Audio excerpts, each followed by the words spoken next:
Our world will live is upside down. The planet done talking, things are turning around against you and me, him and her. The mother earth is unleashing the wrath that humanity's worth. We know what time it is, 2020 year of the punishment. The COVID hit hard and it's tougher than ever been. The years just settle in. I wonder what is coming. Assalomu alaykum do'stlar, bu Pro Univer Mandurdonova. Bu galgi obzorimiz Qt, ya'ni avvalgi Yuju, hozirgi Toshkent kimyo xalqaro universiteti bilan bo'ladi. Demak, bu obzorimiz avvalgilaridan boshqacharoq, shunchaki kampus tur emas, balki bu universitetda talaba sifatida bir kun formatida olamiz. Men bilan birga haqiqiy real talaba bo'lib ko'rish qanaqa bo'ladi? Demak, boshladik.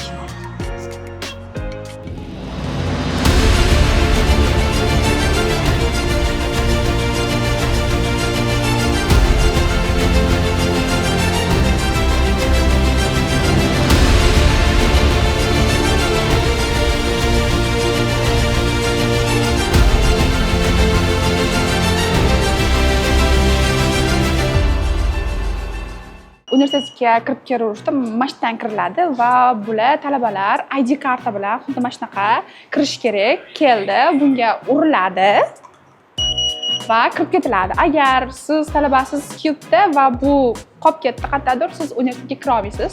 Garchi sizni ma'lumotlaringiz bor, pasportingiz bor, bu talabasi bo'lsangiz ham bu yerda sizni kiritishmaydi. Xo'p, universitetga shunaqa kirib kelinadi talaba sifatida bu karta bilan. Kiraverishda birinchi etajda bu yerda kutubxona asosiy joylashgan, buxgalteriya, shu talabalar kontrakt to'lash mumkin bo'lgan. Mana shu xollni asosiy ajratib turadigan Qtni o'zini manzarasi, etajlar xuddi mana shunaqa joylashgan. Labirint bo'ladi, xuddi shunaqa. Bu yerda menga qulay bo'lgan narsa, boshqa universitetlarda ham ko'rganman. Bankomatlar bor, faqat u uchun siz universitetning tashqarisiga chiqishingiz kerak bo'ladi. Bu yerda har bitta adashmasam etajda ko'rdim. Bankomatlar bor, talabalarga qulay, Paynet bankomatlari, oddiy bankomatlar, pul o'tkazish uchun, naqdlashtirish uchun. Bu yerda shu asosiy xollda ichkarida ham shunaqa skameykalar talabalar bemalol o'tirish mumkin. Tashqarida, hovlidan tashqari har bitta etajda o'zida ham shunaqa skameykalar bor. Bu yaxshi. Keyin hamma talabaning orzusi bo'lgan auditoriyalar mana bunaqasiga joylashgan. Men o'qigan universitetda bunaqa leksiyalar zali yo'q edi. Hali darsga ham kirib ko'ramiz. Kofe mashina bu yerda, pullari ham uncha qimmat emas, menimcha bemalol o'zingiz tanlab ichishingiz mumkin. Menimcha yaxshi, zo'r narsa. Bu ham xuddi shunaqa kofe mashina ekan. Quvvat. Eng kerak narsa. Hali to'g'ri ko'p universitetga bormaganman. 10 ta universitet deylik, hali bironta universitetda o'zini shunaqa quvvati borligini ko'rmagan edim. Bu ham juda qulay. Birinchi etajda shunaqa joylashgan. Toshkent kimyo xalqaro universiteti O'zbekiston Respublikasidagi ilk xususiy oliy ta'lim muassasasi bo'lib, 2018-yilda Toshkent shahrida Yuju texnika instituti nomi ostida tashkil etilgan. 2021-2022 o'quv yilida Namangan shahrida, 2022-2023 o'quv yilida esa Samarqand shahrida universitet filiallari tashkil etilib, faoliyatini yo'lga qo'ydi.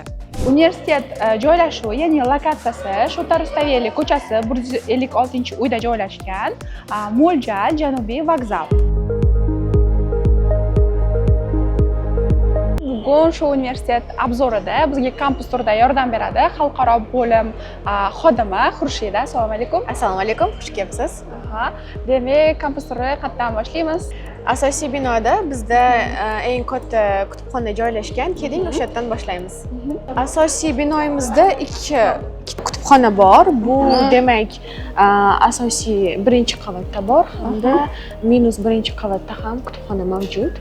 Talabalarga qaysi biri qulay bo'lsa, o'qishdan bo'sh paytlari kelib o'qishsa bo'ladi. Universitet 5 ta ta'lim maktabiga bo'lingan. Bular iqtisodiyot va moliya maktabi, muhandislik maktabi, tibbiyot maktabi, san'at maktabi va ta'lim maktabi.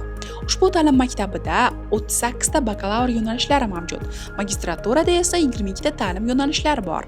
Xo'sh, biz hozir rassomchilik yo'nalishidagi laboratoriyalar joylashgan va darslar bo'layotgan qavatga, etajga chiqdik. Bu yerni vibe'idan ko'rsangiz ham bo'ladi. Juda ham ijodiy, kreativ darslardan ichkaridagi jarayonlarni ko'ramiz. Balki nimadir chizib ham ko'rarmiz agar o'rgatishsa. Talaba sifatida bu yerda darsga kirib ko'ramiz.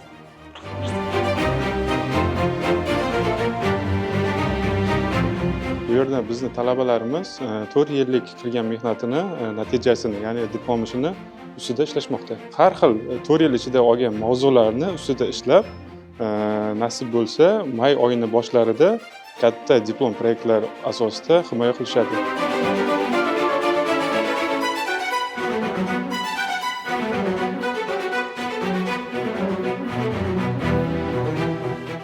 Hozir bu 3 ta laboratoriya darsxonasiga kirdik. Juda ham haqiqiy san'at asarlari, masalan, muzeylarda yoki rassomlar hayot bilan bog'liq kitoblarda ko'rgan qanaqadir legendarniy asarlarimizga o'xshagan, masalan, ko'rishingiz mumkin Miyazakini animelarini to'plangan bir nechta animelarni bir potda rasmlar chizilgan. Juda ham e'tiborimni tortdi, juda ham qiziq haqiqiy san'at asarlari va xuddi shunga o'xshash. Haqiqiy nima bilan qadrlanadigan, masalan, ma'ni shaxsan hozirda shunchalik rassomchilik qobiliyatim rivojlanmagani uchun menga mo'jizadek ko'rinadi. Akating.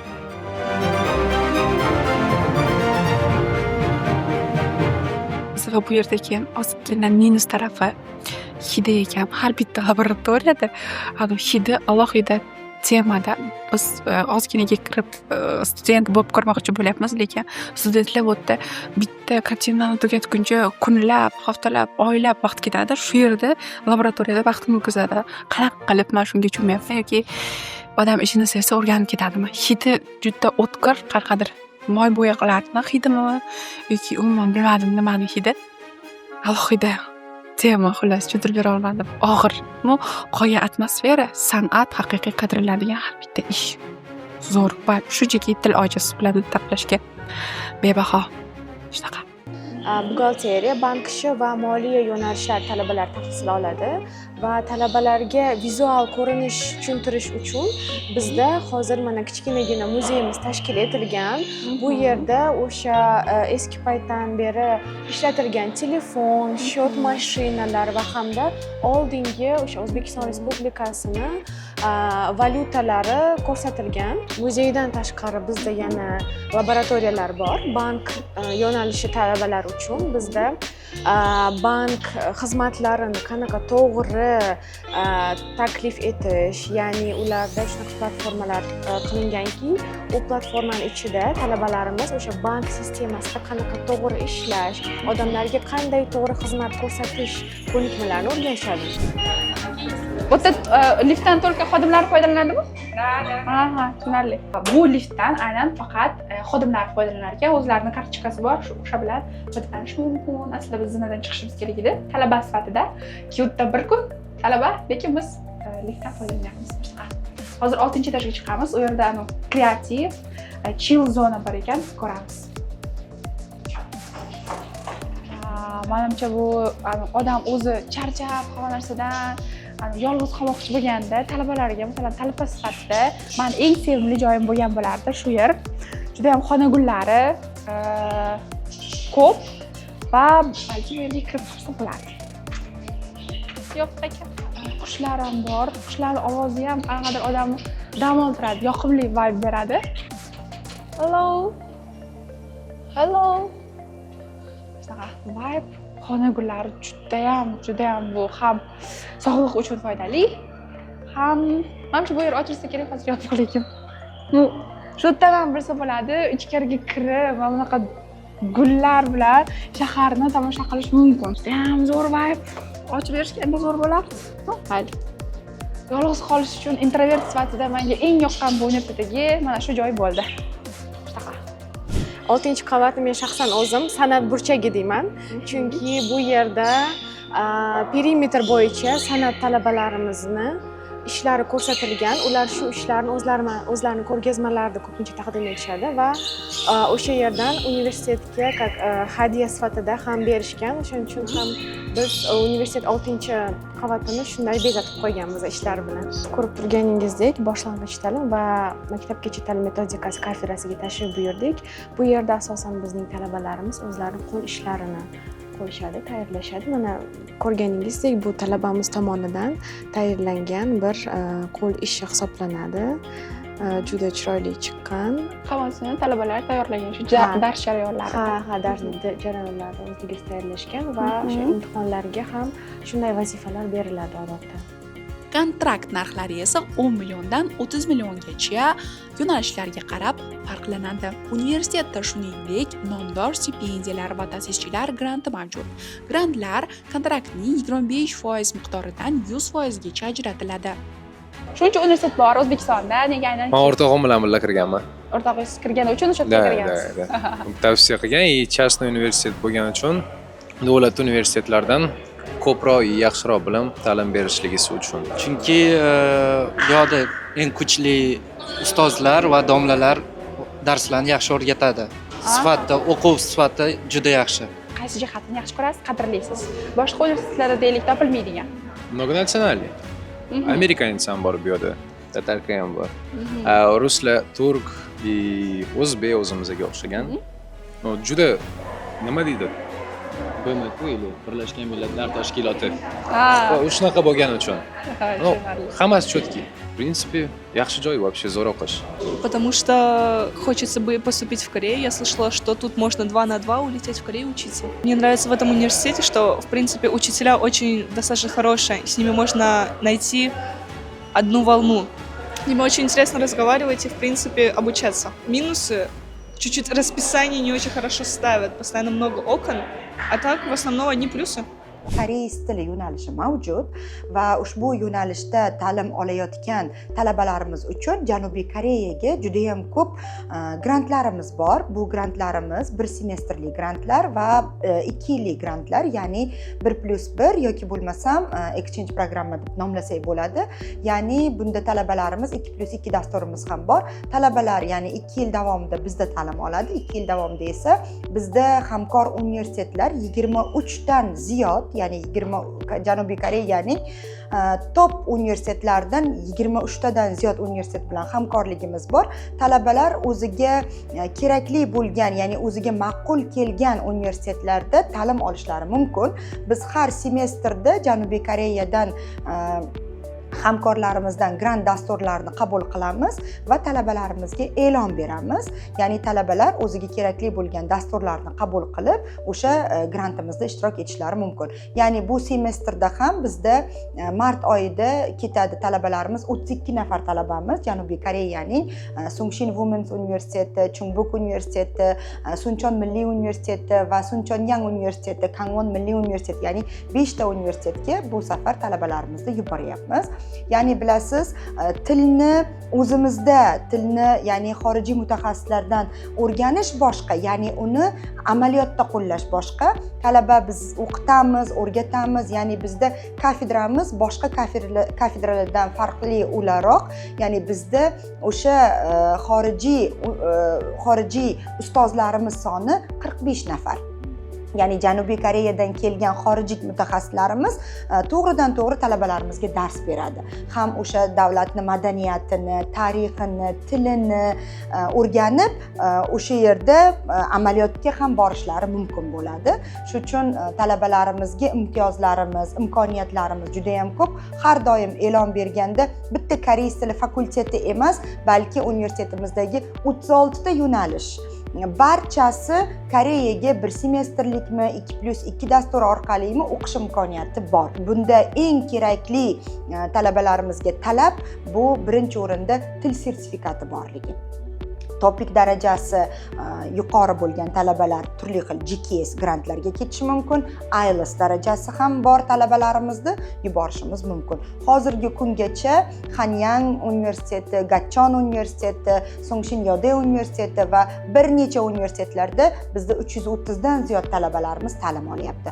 Bu faqatgina grant asosida va magistratura yo'nalishlarimiz bor. Talabalarimiz Koreyani bitirgandan keyin bilasiz, bizdan diplomni olib, yana keyingi bosqichlarga Koreyada tahsil olyapti. Talabalarimiz to'g'ri bu O'zbekistonga kelib ham ishlashlari mumkin, Koreyani o'zida ham yuqori lavozimda ishlayapti.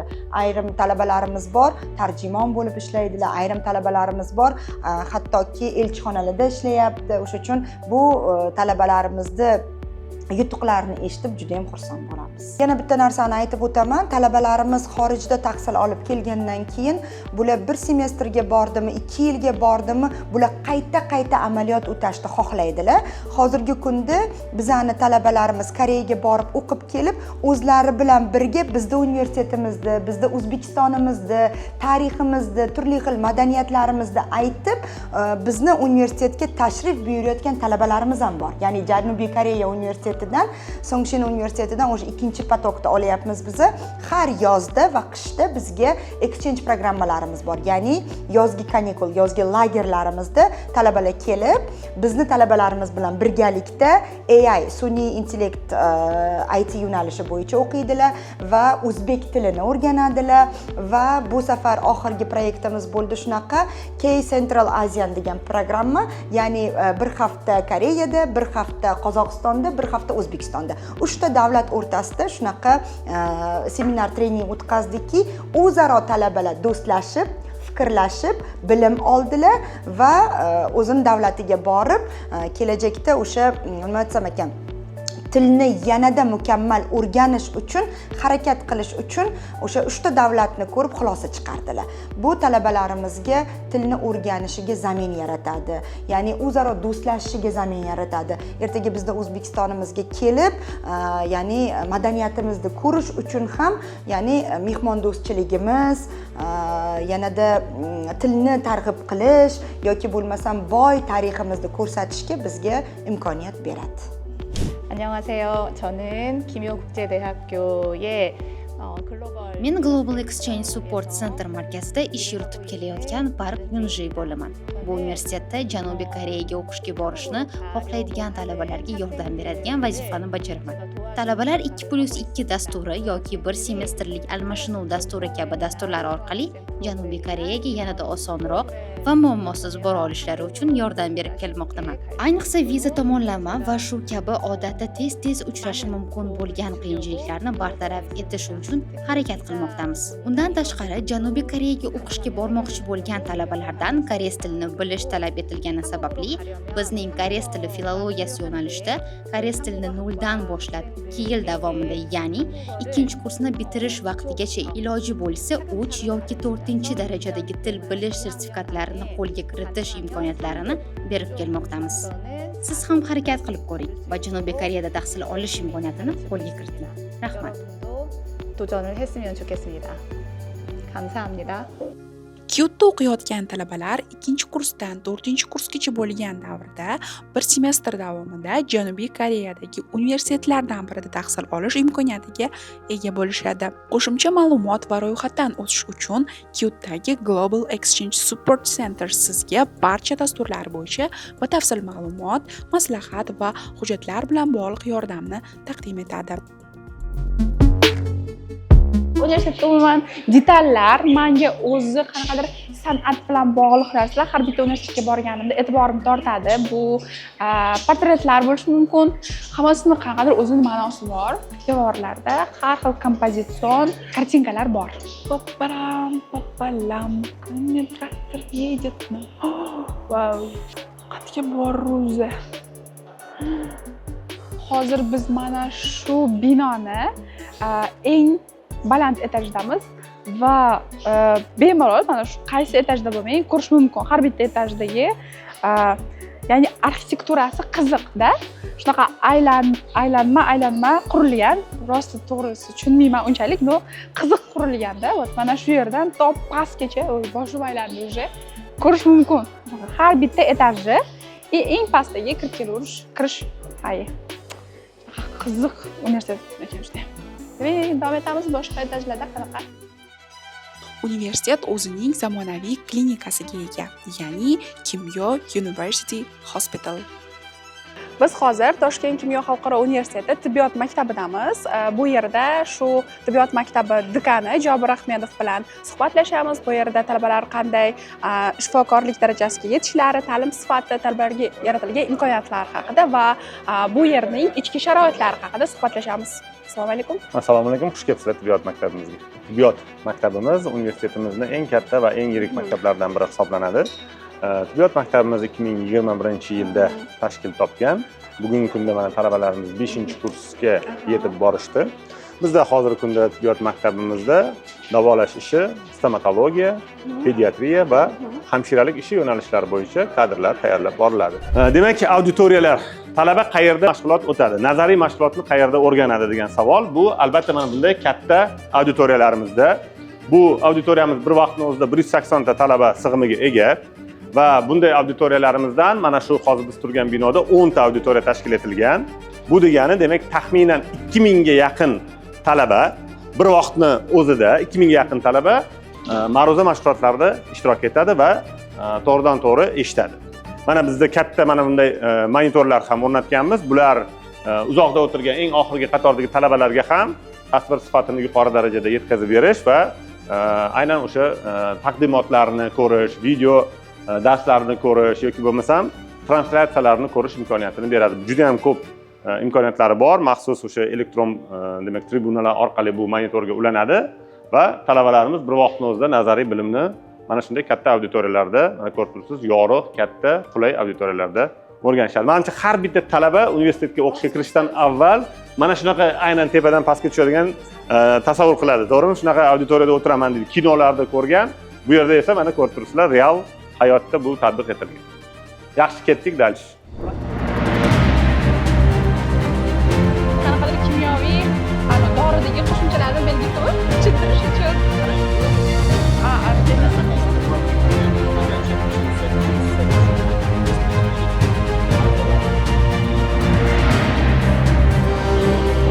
Mana biz hozir tibbiyot maktabi uchun tashkil etilgan ikkita katta kutubxonadan bittasidamiz. Xuddi shunday kutubxonamiz keyingi binomizda ham bor. Bu yerda bir vaqtning o'zida demak 500 ga yaqin talabalar bemalol kitoblarni olib, foydalanib o'qishlari mumkin bo'ladi. O'quv jarayoni 3 ta tilda amalga oshiriladi, ya'ni o'zbek tilida, rus tilida va ingliz tilida tashkil etiladi. Shu sababli bu yerda kutubxonamiz fondida mavjud bo'lgan kitoblarimiz ham o'zbek tilida, rus tilida va ingliz tilidagi darsliklarimiz bor. Mana bu yerda bizni demak birinchi va ikkinchi qavatda kutubxonamizni elektron resurslari joylashgan qismi, ya'ni kompyuterlarda bemalol o'sha bizni o'zimizni maxsus katta elektron platformalarimiz bor. O'sha platformalarni sotib olganmiz. Mana shu platformalarga kirib, tibbiyotga tegishli bo'lgan juda ham ko'plab darsliklarni elektron versiyalari bilan tanishishlari, uni ko'rishlari, o'rganishlari kerak bo'lsa, o'zlariga yozib ko'chirib olishlari mumkin bo'ladi. Ta'lim tili shu 3 ta tilda olib boriladi dedingiz. Bu ya'ni talabalar o'zi tanlaydimi? Masalan, albatta. Xalq tilida aytganda rus potok, o'zbek potok, ingliz tilida ham butunlay o'zlari Bu kirish imtihonlaridan boshlanadi. Ya'ni talaba hujjat topshirayotgan vaqtida unda 3 ta tilni tanlash imkoniyati bor. Xohlasa o'zbek tilini tanlaydi, xohlasa rus tilini, xohlasa ingliz tilini. Qaysi tilni tanlasa, shu tilda imtihon topshiradi, kirish imtihonlarini va xuddi shu tilda keyin o'qishni davom ettirishi mumkin bo'ladi. Bu ixtiyoriy jarayon. Xohlagan tilda o'qish imkoniyati bor talaba. Buni o'zi tanlaydi.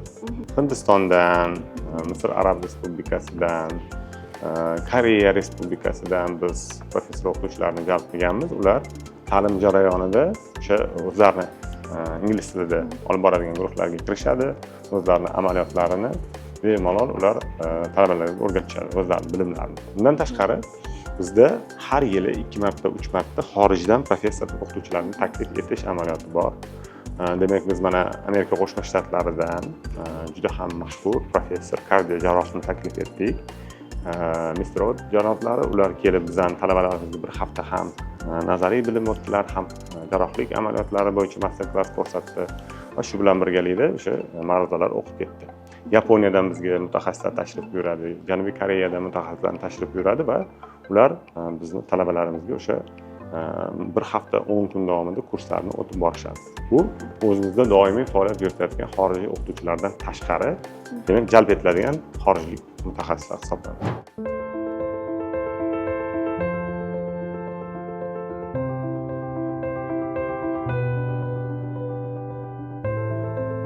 Birinchi navbatda men shuni aytib o'tmoqchi edimki, kontrakt masalasi, частный institut bo'lgandan keyin baribir narxi davlat institutlariga nisbatan qimmatroq bo'ladi. Barcha talabani aynan mana shu narsa ko'pincha o'ylantiradi. Lekin biz universitetimiz talabalarga mana shunday imkoniyat yaratdiki, grant asosida o'qish va undan keyin 100% stipendiya olish imkoniyatini ham yaratib berdi. Demak, buning uchun bizdan talabalardan nima talab etildi? Shunchaki o'qish, qiziqish va intiluvchanlik talabalardan talab etildi.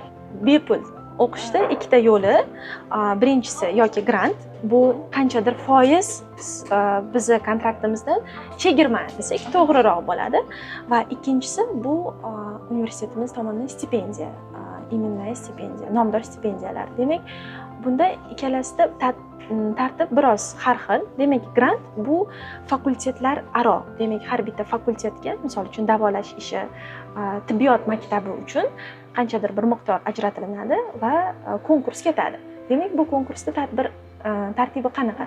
Talaba birinchi navbatda GPA ko'rsatkichi, bu o'rtacha baholar ko'rsatkichi yuqori bo'lishi. Ikkinchidan, hech qanday bir faillari, demak, qoniqarsiz baholari bo'lmasligi. Undan tashqari, turli xil men hali ta'kidlab o'tganimdek, olimpiadalar, konferensiyalar va ilmiy maqolalar bilan izlanishi talabani. Demak, talaba qanchalik izlanuvchan bo'lsa, shuncha yaxshi. Stipendiya bo'lsa, xuddi shu narsalarda portfolio qilib, fayl qilib topshiriladi va undan tashqari imtihon bo'ladi. Demak, barcha talabalar yig'iladi, tarix, logika va ona tilidan asosan imtihon topshiriladi. Ona tili deganda ingliz tili asosan ko'proq, baribir xalqaro darajaga yetkazish uchun. Shu tartibda stipendiyalar 100% ajratilinadi va eng kami 75%, grant bo'ladigan bo'lsa 25, 50, 70 hamda 100%. 100% bo'lsa уже stipendiyaga o'tib ketadi. Mani o'zimga keladigan bo'lsak, 2, 3, 4-kurslar uchun 50% dan grant sohibasi bo'lganman va mana bu yil 100%lik nomdor stipendiya sohibasi. Meni eng yoqtirgan, meni universitetda eng jalb qiladigan tomonini so'rasalaring, men klinikamizni aytgan bo'lardim. Chunki baribir biz bo'lajak shifokorlar biz to'g'ridan to'g'ri bemorlar bilan ishlashimiz kerak. To'g'ri, biz bu yerda ba'zi bilimlarni olamiz, lekin kelajakda biz bemorlarni ishonchiga kirish uchun ko'proq baribir amaliyot kerak bo'ladi. Shuning uchun bizning klinikada turli xil profildagi vrachlarimiz, mutaxassislarimiz ko'p va biz uchun dostуп ham bemalol. Biz bemalol kirib bo'limlarda shifokorlar bilan ulardan maslahatlar so'raymiz. Ular bizga ko'p narsani o'rgatadi va shu bilan birgalikda bemorlar bilan to'g'ridan to'g'ri suhbatlasha olamiz. Kasallik tarixi yig'ish, ularni to'g'ri ko'rib chiqish, shu barchasini o'sha nazariy olgan bilimlarimizni amaliy klinikada o'tashimiz. Qiyin tomonlariga keladigan bo'lsak, konkurensiya va shundan xursand bo'laman. Bizda sog'lom konkurensiya.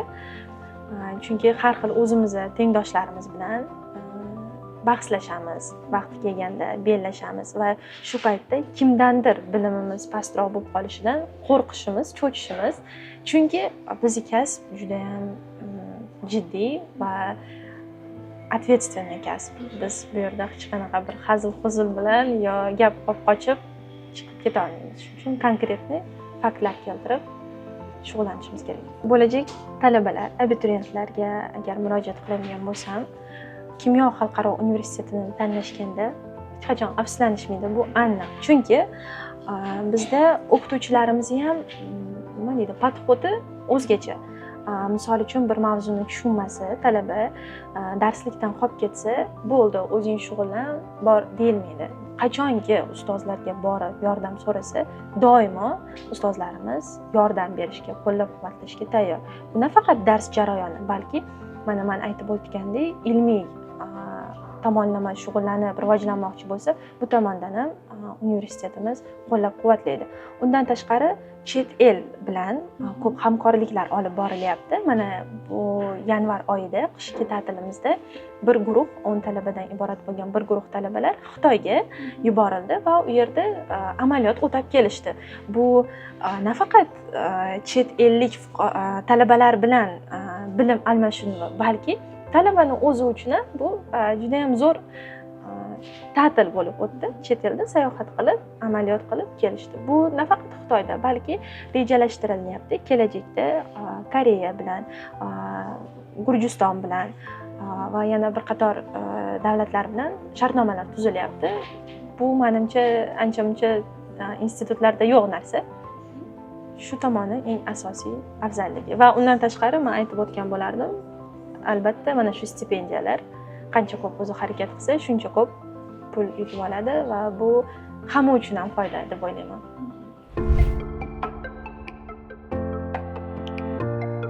Biz hozir mana katta MA binomizdan keyingi navbatdagi binoga o'tamiz. Mana shunaqa binolardan binolarga o'tish joyida bizda maxsus o'tish yo'laklari tashkil etilgan.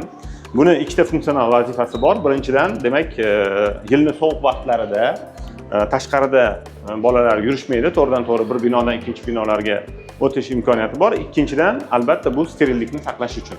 Chunki bizda binolardan to'g'ridan-to'g'ri dars jarayonida klinika amaliyotiga o'tish vaqtlari bo'ladi. Mana shu vaqtlarda ko'chadagi kiyim bilan yoki bo'lmasam tashqarida kiyib kelgan kiyim bilan yoki ko'chadan yo'lni bosib o'tib klinikaga kirmaslik uchun bir binodan ikkinchi binoga mana shunaqa o'tish joylarimiz tashkil etilgan.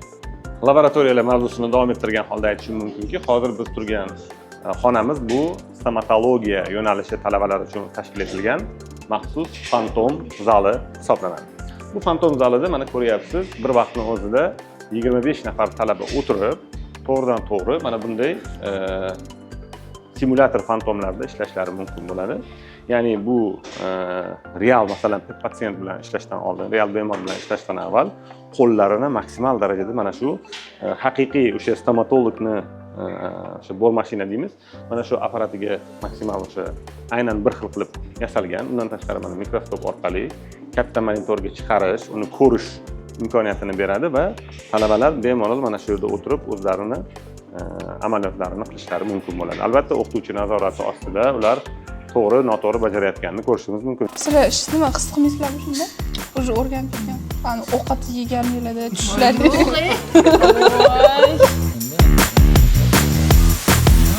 Kim chiqadi? Ama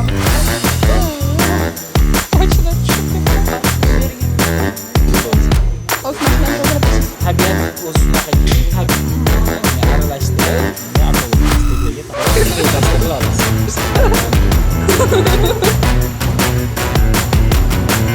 bu darsda точно tushlarimga kirib chiqsa kerak. 2 qo'yishsa kerak menga bu darsda. Hozir mashinani tozalab tashlaysizlarmi? Hammasini. Ancha yetadi. Bosh bag'irroq odam bo'lish kerak ekan. Men kuchli qizman-ku, yig'lamashga harakat qildim, lekin как будто men bu tishim g'iz qilib kiryapganda, shunaqa o'zimni yomon his qildim. Odam o'ldirayotgandek his qildim o'zimda. Bu yo'nalish men uchun emas ekan. Menga qanaqadir, вообще tibbiyot men uchun emas. Men sensitiv odamman. Shunaqa taassurotlar. Meni mazam qo'shib qoldi. Qansini o'z tanamda his qilib, talabadek bir kun yashab berdim. Tan beraman tibbiyot xodimlariga, tibbiyot talabalariga, tibbiyot yo'nalishida o'qiydigan talabalarni peshonasidan o'pish kerak. Faqat u shifokor bo'lgandan keyin shifokorlarnikiga menimcha juda bir eng ulug' kasblardan biri deb o'ylayman. Endi tibbiyot talabalariga kelsak, tibbiyot talabasi bo'lishi o'zi juda mashaqqatli ekan. Uning uchun juda ham katta yurak kerak, katta sabr kerak. Qanaqa ham kuchli inson bo'lish kerak. Xoh qiz bola bo'lsin, xoh o'g'il bola bo'lsin. Masalan, men sensitiv odam sifatida chida olmadim. Umuman bir para to'g'risini aytaman, o'tira olmadim. Yuragim ko'tarmadi. Talabalar nechanchi kursdan boshlab klinika amaliyotiga jalb etiladi? Birinchi kursga kelgan talabalar klinika bilan tanishishni boshladilar. Ya'ni tibbiyot kasbiga kirish deb nomlangan fanimiz bor birinchi kursda. Mana shu fan doirasida ular o'zimizni universitet qoshidagi klinikamiz va shu bilan birgalikda biz bilan hamkorlik qiladigan Toshkent shahrida joylashgan boshqa davlat va nodavlat klinikalarga tashrif buyurishadi. Bu yerda ular birinchi navbatda kichik tibbiy xodim vazifalari bilan tanisha boshlaydi. Ya'ni oddiy xalq tilida aytganimizda sanitarlik faoliyati bilan tanishishni boshlaydilar. Hali ular bemorlar bilan muloqot qilishmaydi, hali ular bemorlarga qo'l bilan tegishmaydi, lekin eng oddiy shifoxonada kichik tibbiy xodim qiladigan vazifalarni o'rganishdan boshlashadi. Ikkinchi kursga o'tganlarida keyin jarrohlik bemorlarni parvarishlashni o'rganishadi. Uchinchi kursga o'tganda hamshira yordamchisi sifatida faoliyatini boshlashadi. 4-5, 6 kurslarda endi shifokor yordamchisi sifatida klinikalarda amaliyotni boshlashadi. Demak, agar aynan shifokor qiladigan vazifalar bo'yicha hisobga olib aytadigan bo'lsak, 4-5, 6 kurslarda shifokor yordamchisi bo'lib faoliyatini boshlaganda ular endi o'zlarining bo'lajak kasblariga tayyorgarlik ko'rishni amaliyot qismini boshlashadi. Qaysi shifoxonalar va klinikalar bilan hamkorlik bor? Ya'ni talabalar u yerda borib bemalol shu amaliyot jarayonlarini amaliy bajarish uchun. Asosiy klinik bazamiz biz universitetimiz qoshida tashkil etilgan Kimyo University Hospital hisoblanadi. Bu klinikamiz 200 kasal o'rniga ega va ko'p profilli klinika hisoblanadi. Bu klinikada amaliyot o'tishadi va shu bilan birgalikda Toshkent shahrida joylashgan juda ham ko'plab davlat va nodavlat klinikalari bor. Shular jumlasidan masalan birinchi shahar klinik kasalliklar shifoxonasi, bundan tashqari mana ilmiy tekshirish markazlari bor. Ilmiy markazlarimiz fiziatriya va pulmonologiya ilmiy tekshirish institutlari. Undan tashqari mana tug'ruqxona komplekslari deymiz, raddom deymiz, oddiy xalqning tilida. Bu muassasalar bilan va Toshkent viloyati klinik kasalxonasi, bundan tashqari somatik kasalliklar shifoxonasi, mana shu muassasalar va boshqa o'zi 30 dan ortiq bizni hamkorlik qilgan klinikalarimiz bor. Ularning barchasida bizni talabalarimiz borib tibbiyot amaliyotlarini o'tashadi, bemorlarni ko'rishadi va umuman o'zlarini amaliyotini mustahkamlaydi. Nima uchun aynan Kyotni tanlagansiz?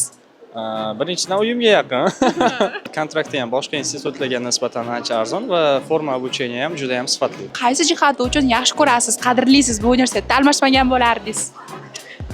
Menga eng yoqqan tarafi bu uni bibliotekasi. Juda ham menga qoyil qo'ygan joyim mana shu librariyaga va, конечно же, meni o'rtoqlarim, bu yerga yaqinlarim. И ustozlarga ham огромный respekt. Toshkent tibbiyot akademiyasiga topshirganimda ballim ozgina yetmagan. Kelgan menga eng qulay va ta'lim sifati yaxshi institut bu Kyot bo'lgan. Shuning uchun mana shu institutni tanlaganman. Universitet hayoti bilan bog'liq eng esingizda qolgan voqea. Sessiyaga kelganman, o'sha payt meni ID'm qolib ketgan bo'lgan.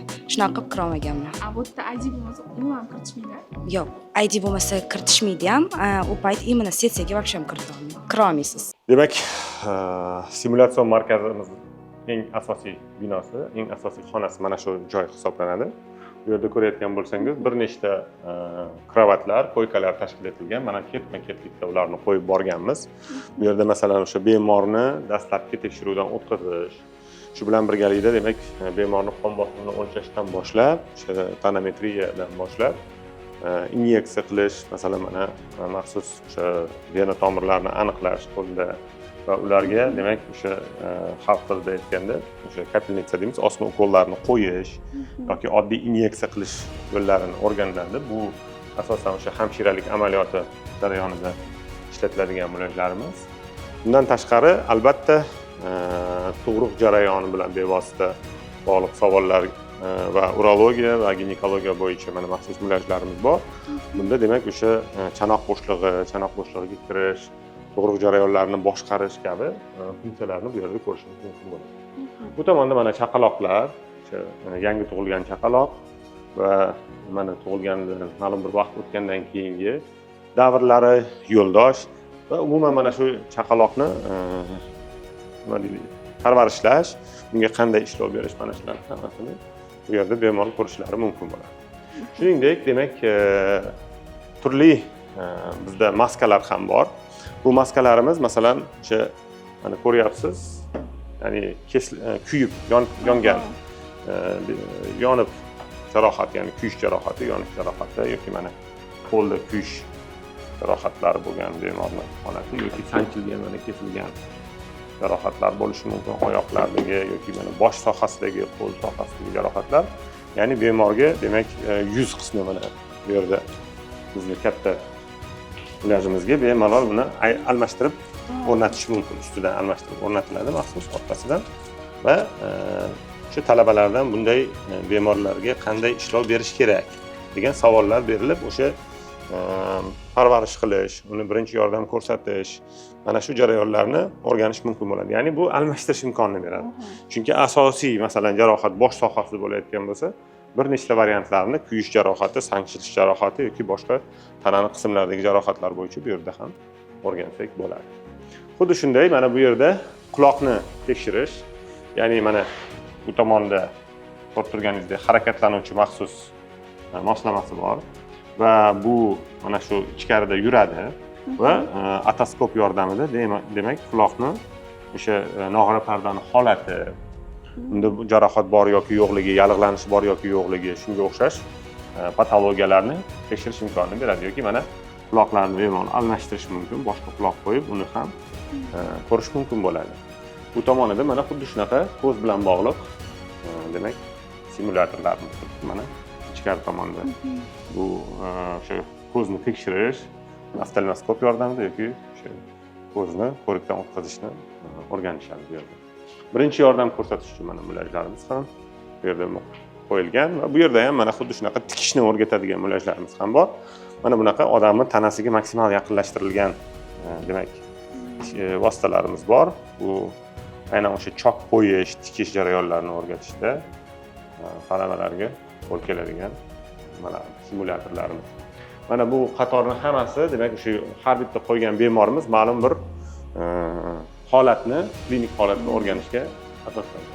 Mana kuyish jarohati bilan yotgan bemor, bundan boshqa patologiyalarga uchragan bemor mana shularning hammasini ketma-ketlikda ko'rib o'rganish imkoniyati bo'ladi. Qachonki mana shu simulyatorlar yordamida bemorni holatlari, patologik holatlar, jarohatlar simulyatsiya qilib, ularga to'g'ri ishlov berish, ularga to'g'ri parvarishlashni o'rgangandan keyingina biz ularni haqiqiy bemorga yaqinlashtirishimiz mumkin. Bularda ular avtomatizmni shakllantirmasdan turib, haqiqiy bemorga dostуп berish imkoniyati bo'lmaydi. Shuning uchun oldin simulyatorlarda tayyorgarlik ko'rish kerak bo'ladi. Bu yerda universitet juda ham katta bo'lgani uchun, yo'nalishlar ko'p bo'lgani uchun A blok, B blok, C blok, plus hammasidan qisqacha fakultetlar haqida ma'lumotlar oldik. Kompyuterimizda endi oshxona bilan davom etamiz. Xo'p, student sifatida, Kyot universiteti studenti sifatida bu yerdagi taomlardan tatib ko'ramiz, narxlar bilan bo'lishamiz. Umumiy 10 ballik reytingda oshxonani baholaymiz. Talabalar bilim olish jarayonida ma'naviy ozuqa olishadi. Lekin har qanday ma'naviy ozuqani olib, uni yanada mustahkamlash uchun talaba to'g'ridan to'g'ri ma'noda ham ovqatlanishi kerak. Bizni tibbiyot maktabimizning o'zida ikkita katta mana shunday ovqatlanish zali tashkil etilgan. Bir vaqtning o'zida demak 800 ga yaqin talaba bemalol katta o'sha tanaffus vaqtlarida yoki akno vaqtlarida chiqib bemalol ovqatlanishlari mumkin bo'ladi. Mana ko'rib turibsiz, hozir ham kakras o'sha obed tushlik vaqtida keldik. Bu yerda talabalarimiz juda ham ko'p. Ovqatlanish bilan ular hammasi band. Bas bitta obed 42 mingga tushdi. Hozir ovqatni olib kelaman.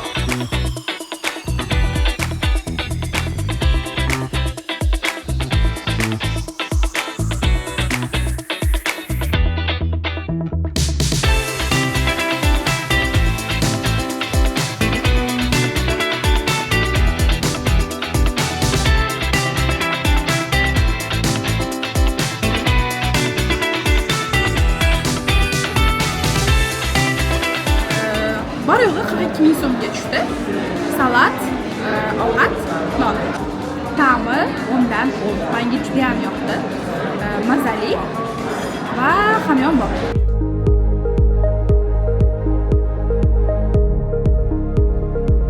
Durdonaxon, endi mana biz hozir B binoyimizga keldik. Bu binoyimiz asosan muhandislik maktab yo'nalishlari uchun qilingan va o'sha ko'rib turganingizdek orqamizda arxitektura va qurilish talabalari tomonidan yaratilgan ijodiy ishlar hisoblanadi.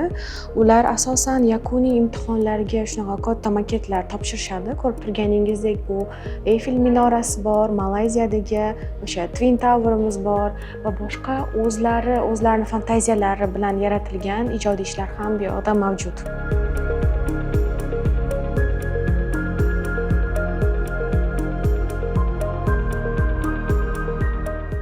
Bu laboratoriyada bizning muhandislik ta'lim yo'nalishi talabalarini ishlarini ko'rsak bo'ladi. Ya'ni san'at va muhandislikni bir-biri bilan kollaboratsiyani integratsiyasi asosida yoshlarimizni shu muhandislikni san'at darajasida ko'rsatib berish uchun qilingan ishlamalar hisoblanadi. Oddiygina misol Einstein masalani oladigan bo'lsak, bu yerda Einstein suratini klaviaturani donachalaridan tizishgan bo'ldi. Bu yerdagi hamma eksponatlarni talabalarni o'zi tayyorlagan. Talabalar ustoz bilan birgalikda amalga oshirgan ishlari.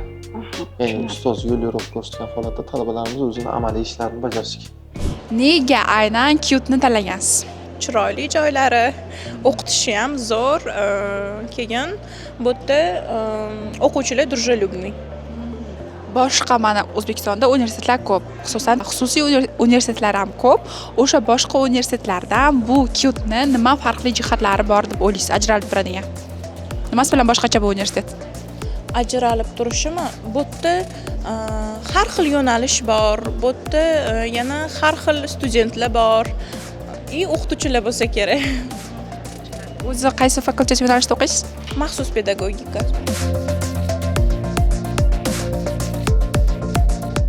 Demak, shu universitet orqali Yaponiyada amaliyot dasturini o'tab kelgan talaba bilan suhbatimizni davom ettiramiz. Assalomu alaykum. Assalomu alaykum. Yaponiyaga amaliyot grantini yutib oldim. Grantini yutish uchun 1 yil til o'rgandim. Yapon tilini. Yapon tilini. Также institutimizga yapon tashkilotchilari kelib, har 2-3 oyda suhbatdan o'tkazishdi. Shu joyda o'zimni ko'rsatdim. Qiziqishim borligini ham bildirdim ularga. Bizning arxitektura bo'limimiz bilan shartnoma tuzib, Yaponiyadan kelgan kompaniyalar, arxitektura kompaniyalar o'ziga ishlovchilar qidirishdi. Ko'proq til bilish darajasiga bo'la ko'ra grant oldim, chunki boshqa qiziquvchilar kam bo'ldi. Men shu joyda harakat qilib, o'zimni qiziqishimni ko'rsatib, til bilimim borligini ham ko'rsatib, shunaqasidan grant yutib oldim. Yo'qda 2 hafta bo'ldik. 1,5 hafta Okinavada bo'ldik. Yo'qda firmalar ish joyiga borishdi, o'zini firmalarini ko'rsatishdi, ish joyini. Также yarim hafta Tokioda bo'ldik. Qiziq bo'lgan narsalar, ular juda disiplinirованный ishlashar ekan. Полный boshidan oxirigacha планировать qilib ishini. Также командная работа ham bitta ishni 4-5 ta odamga bo'lib tashlashar ekan. Bizda bitta ishni 1 kishi qiladigan bo'lsa, 4-3 ta ishni 1 kishi qiladigan bo'lsa, ular o'sha har bitta odamga bo'lib ish jarayoni maksimal kачествоda bo'lishi uchun bir-birini tekshirib shunaqasi ishlashar ekan.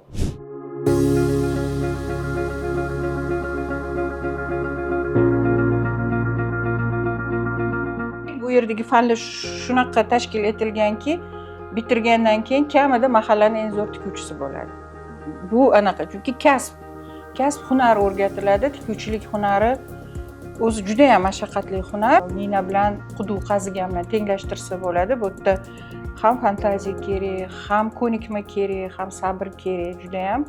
Shu bu kamida. Demak, uyda bemalol yaxshi kelin, yaxshi ona bo'lib, yana tirikchilik qilsa bo'ladigan darajada o'rgatiladi, chunki TPT, ya'ni tikuv buyumlarining texnologiyasi fanidan o'qituvchilarimiz juda ham kuchli maktabga ega. Yaxshi o'rgatishadi hamda modeling fanimiz bor. Bu demak bichuv bo'yicha. Ya'ni kelajakda ko'pi bilan o'zini brendini, o'zini ishlab chiqarish korxonasini ochish va uni muvaffaqiyatli yuritish imkonini beruvchi bilimlar va ko'nikmalar ham beriladi.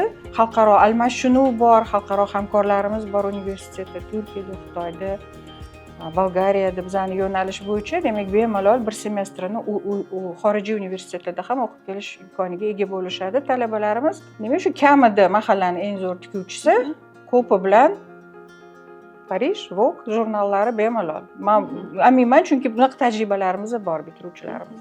Bu fakultetga umuman bu yo'nalishga kirish uchun albatta dastlabki ma'lumotlari bo'lishi kerak, hech bo'lmasa chizishdan ko'nikmalari bo'lishi shart.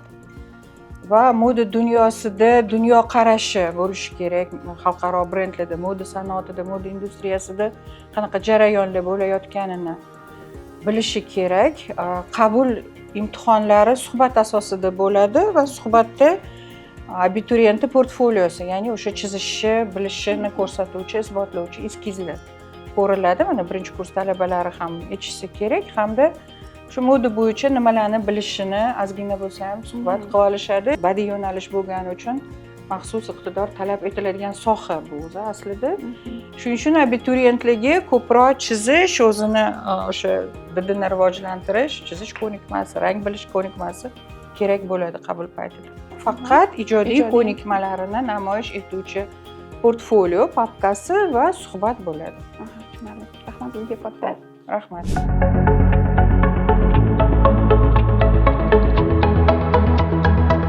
Bu laboratoriyamiz mexatronika laboratoriyasi hisoblanadi. Talabalarimiz bu yerda nazariy bilimlarni olishadi. Bu kompyuterlarda simulyatsiyalarni amalga oshirishadi va stendlarimizda o'zlariga biriktirilgan laboratoriya ishlarini bajarishadi. Masalan, hayotda sodda qilib tushuntirganda qaysi kasb egalari bu fakultetda o'qib chiqadi? Hayotda sodda qilib tushuntirganda qayerda ishlab chiqarish mavjud bo'lsa, qayerda kichik sohada va katta sohada misol uchun ishlab chiqarish zonalari bo'lsa, o'sha yerda barcha shu yo'nalishdagi misol uchun o'sha jihozlar deylik, elementlar foydalaniladi. Ya'ni o'sha zavodlarda ishlab chiqarishda ishlamoqchi bo'lgan har qanday misol uchun talabalarimiz shu yerda ilm olib, ko'nikmalarini shakllantirsa, ertaga borganda o'zlariga eng nima deydi, portfoliosi ham va ko'nikmasi ham shakllangan holatda zo'r holatda bo'ladi. Yo'l harakat xavfsizligi yo'nalishi bo'yicha talabalarimiz o'qiydigan laboratoriya joy, ya'ni laboratoriyasi. Bu yerda talabalarimiz nega svetoforlar qo'yilgan? Avvalosi yo'llardagi xavfsizlikni ta'minlash bo'yicha saboqlarni olishadi. Ikkinchidan hozir yana bitta loyiha ustida ishlanyapti. Bu yerda laboratoriyamiz boyitilyapti. Kamera yordamida hozirgi kunda juda katta muammo hisoblangan tirbandlikni oldini olish. Ya'ni nima qiladi unda? Kamera yordamida o'sha svetoforlar ikkalasi sinxron ravishda bog'lanadi. Shu laboratoriyamiz shu holatga boyitilyapti.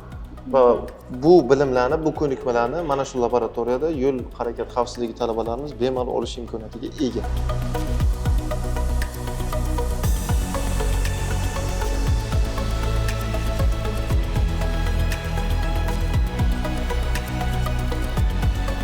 Bu o'quv stendida sodda qilib aytganda bola nimani o'rganadi? Erta har qanday zavodga borganda xomashyodan boshlab to mahsulot ko'rinishgacha kelgan barcha konveyer liniyasini avtomatlashtirishni o'rganadi. Qisqa qilib aytganda bu bolani eng o'sha yuqori kurs va magistraturada tahsil olayotgan talabalarimizni diplom ishlari va amaliyot ishlari ko'pincha mana shu liniya asosida beriladi. Navbatdagi laboratoriyamiz bu turizm talabalari yo'nalishi uchun qilingan laboratoriya hisoblanadi. Hozir mana ko'rib turganingizdek bizda kichkina mehmonxonaning bar proyekti qilingan. Bu yerda talabalar shu har xil kokteyllar, har xil ichimliklar qilishni o'rganishlari mumkin. Bu yerda estetik kosmetologiya fani bo'yicha qizlarimiz amaliyot jarayonlarini olib borishadi. Bundan tashqari kosmetik kimyo degan fanlarimiz bor. Kosmetik kimyo fanlarida shu kosmetik vositalarimiz tarkibini o'rganishadi talabalar. Chunki kelayotgan mijoziga, qilayotgan muolajasini tarkibini bilmasdan turib, har xil muolajalar qilish mumkin emas. Individual hammani terisi. Shuning uchun har bitta kelayotgan mijozimizga tarkibini o'rgangan holatda, aytib bergan holatda muolaja bajarishadi. Bundan tashqari nutritsiologiya fanlarimiz bor. Nutritsiologiya fanlari bu yangi nom bilan aytiladi, oldin dietologiya deb aytilardi. Bu narsa nimaga biz kiritganmiz bu fanni? Chunki inson organizmi ichkari tomondan toza bo'lmasa, yuzida bu narsa hammasi aks etadi. Shuning uchun biz birinchi kelayotgan mijozlarimizga yoki talabalarimizga shuni aytamizki, avvalambor ichki organizmni tozalab turib keyin yuz bilan ishlaymiz. Yuzi chiroyi bu ichimizni sog'lomligini bildirib turadi va ko'rsatadi. Bundan tashqari yana kosmetik vositalar ishlab chiqarish texnologiyasi degan fanimiz bor. Bu fanda talabalar o'z qo'llari bilan kremlar tayyorlashni o'rganishadi, shampun tayyorlashni o'rganishadi, losyon, duhi, dezodorantlarni tayyorlashni o'rgatishadi o'z qo'llari bilan. Bizning mutaxassislarimiz bor, juda ham yuqori malakali. Ular bilan birgalikda mana shu fanlar olib boriladi. Demak, bu fakultetda o'qib chiqqan talaba nutritsiolog, kosmetolog kasblarini egallashi mumkin. Ha, to'g'ri. Chunki kosmetologiya faqatgina bitta yo'nalish bilan ketmaydi. Bundan tashqari bizda даже psixosomatika fanlarimiz bor. Chunki kelayotgan mijoz bilan baram psixosomatikasini bilib turgan holatda uni holatiga kirib chiqib, chunki qanaqadir kamchilik bilan kelayotgandan keyin inson o'sha psixologik qanaqadir jarayonga kirib qoladi-da, psixologik tushkunlikka tushib qoladi bir xil. Voy, yuzimga mana shunaqa narsa toshib ketdi, menga dunyo qorong'u deb ham kelgan odamlar bor. Shuning uchun bu narsani psixologik tomondan u insonni o'ziga keltirib, ularni tinchlantirib, keyin muolajani olib borish uchun psixosomatika degan fanlarimiz bor. Communications skills degan fanlarimiz bor. Bu o'sha muloqot psixologiyasi. Inson bilan muloqot, kelayotgan odam bilan muloqot qila olish deyish kerak-da. Shularni hammasini biz mujassamlashtirib, yo'nalishimizga ham qilib kiritganmiz. Bundan tashqari bizda Koreya firmalari bilan ham juda katta hamkorliklarimiz bor. Bittasi Helen kompaniyasi, o'ta Yujin xonim biz bilan hamkorlik olib boriladi. Bizga kerakli mahsulotlarimizni yetkazib berishadi. Bundan tashqari qizlarimiz o'zlarini showroomlariga boradilar. Kosmetologik xonalari bor. U yoqda yaxshilab o'rgatib, amaliyot jarayonini o'rgatgan holatda Koreya nima deydi, texnologiyasini o'rgatgan holatda birgalikda ular bilan ish olib boramiz. Bundan tashqari juda ham ko'p firmalar bilan, kosmetevtika bilan shug'ullanadigan firmalar bilan bizning aloqalarimiz juda ham yaxshi yo'lga qo'yilgan. Dermaklinik bilan bizda aloqamiz bor. Bu ham kosmetologiya, dermatologiya bo'yicha juda ham yaxshi mutaxassislar ishlashadi. U yerda biz qizlarimizni amaliyotga jo'natamiz, chunki amaliyot bilan birgalikda nazariyani, teoriyani olib borishsa juda ham yaxshi natija olishadi. Bular уже kelayotgan mijozlarni holatini, ularni ustida qanaqa ishlar olib borilishini o'sha amaliyotda ko'rishadi-da, chunki bu yerda faqatgina nazariya o'tgani uchun amaliyotga обязательно chiqishimiz kerak bo'ladi va bu yerda ham o'zi uchun o'zaro qilishadi-ku, Rostamdagi mijoz bilan tashqarida o'sha klinikalarda ishlashadi. Rahmat sizga foydali ma'lumotlar uchun. Sog' bo'ling. Demak, chiroy estetikasi fakultetida bu yerda talabalar nazariy bilimdan tashqari o'rganish mumkin. O'zlari masalan kosmetologik mahsulotlar ham yaratish mumkin. Tarkibiy qismi, kimyoviy qismlari bo'yicha barcha mahsulotlar bor ekan bu yerda.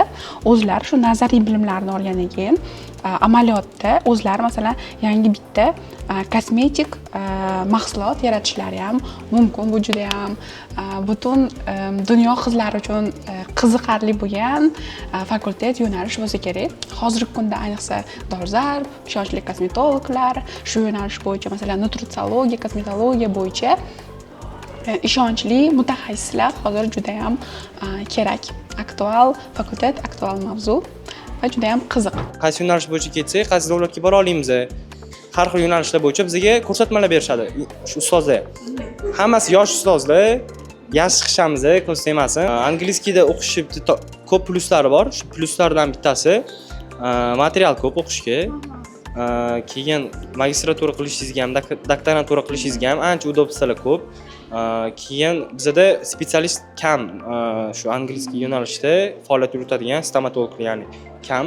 Shuning uchun bo'lib shu angliyskiy yo'nalishni tanlashimdan sabab boshqa davlatga o'sha perevod qilish, masalan, exchange yo'nalishlari bor. Masalan, magistraturaga ketishimiz mumkin.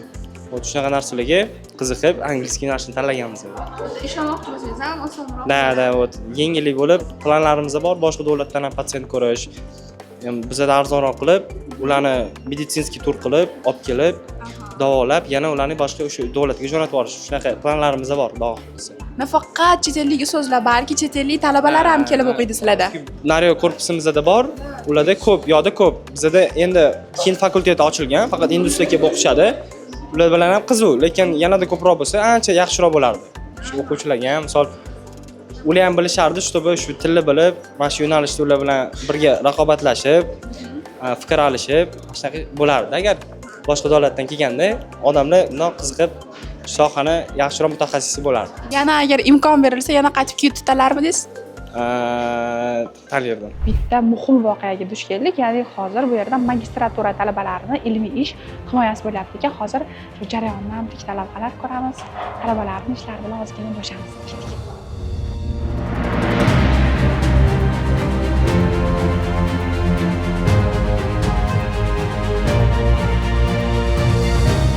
Jiddiy voqealar. Diplom ishini himoyasini anaqasi yuki og'ir bo'ladi. Даже men shu ozgina o'tirib, shu yerda eshitib, уже menda hayajon anaqa bosdi. Universitet bitirgan bo'lsa ham qiyin. Universitet ta'limi 5 ta ta'lim maktabiga bo'lingan. Bu iqtisodiyot va moliya maktabi, muhandislik maktabi, tibbiyot maktabi, san'at maktabi va ta'lim maktabi bor. U ta'lim maktabining ichida 38 nafar bakalavr yo'nalishlari mavjud va magistratura yo'nalishlari bo'yicha 22 ta yo'nalish bizda hozircha bor. Ishlari bo'yicha shu universitetda o'qib, tamomlab va shu yerda ish faoliyatingizni davom ettiryapsiz ekan. Shu aynan ish faoliyatingiz haqida ozroq bizga gapirasiz. 2019-yil bakalavr yo'nalishiga Toshkent kimyo xalqaro universitetiga o'zim kirganman.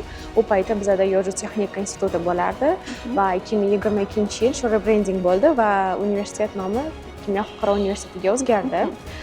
Shu paytda men o'zim xalqaro iqtisodiy munosabatlar yo'nalishiga kirganman.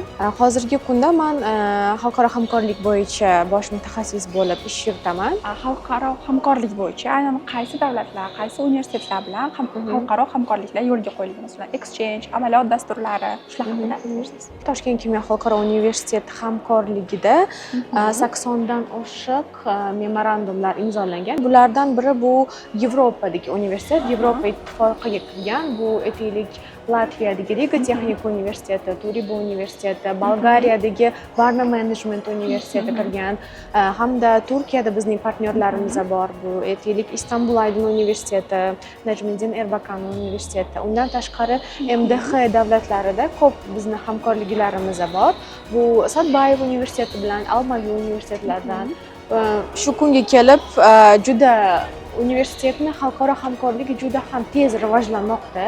Masalan, 2+2 dasturlari juda ham hozir bizda aktual, talabalar tomonidan juda ko'p talab qilinayotgan yo'nalishlar. Bu Bolgariyaning universitetida 2+2, ya'ni biz aytamiz qo'shma dastur deb aytamiz. Bu hamkorlikni va Amerika Qo'shma Shtatlari bilan ham magistratura talabalari uchun bizda 1+1, ya'ni qo'shma dastur yo'lga qo'yilgan va bizning eng asosiy partnyorlarimizdan biri bu Janubiy Koreya. Janubiy Koreya universitetlari. Janubiy Koreya universitetlari bilan bizda 30 dan ortiq hamkorlik imzolangan va hozirda 100 dan oshiq talabalarimiz qo'shma dastur asosida diplom olishmoqda hamda o'qishni davom ettirishmoqda. Nima uchun aynan QUTni tanlagansiz? Adam bilan adashib kelib qolganman. Adangiz bilan tanlovingiz shunaqa bo'lgan? Yo'q, men davlatnikiga topshirganman-da, kirganman, anaqaga, Samarqandga kirganman. Mana shundan o'tib ketayotganimizda universitetlarni ko'rib qolganmiz, yoqqa topshirganman. Universitetingiz bilan bog'liq eng esda qolarli voqea, qiziq. Prezentatsiya topshirayotganimizda men sheyx bo'lganman-da, 4 ta xotin bo'lgan o'sha. Qaysi fandan u? Psixologiya. Dars element bo'lganligi, o'qituvchilarning havasi yaxshiligi, muomalali. Darslar demak 50 minut, boshqa universitetlarda 80 minutda 50 minut zo'r bu.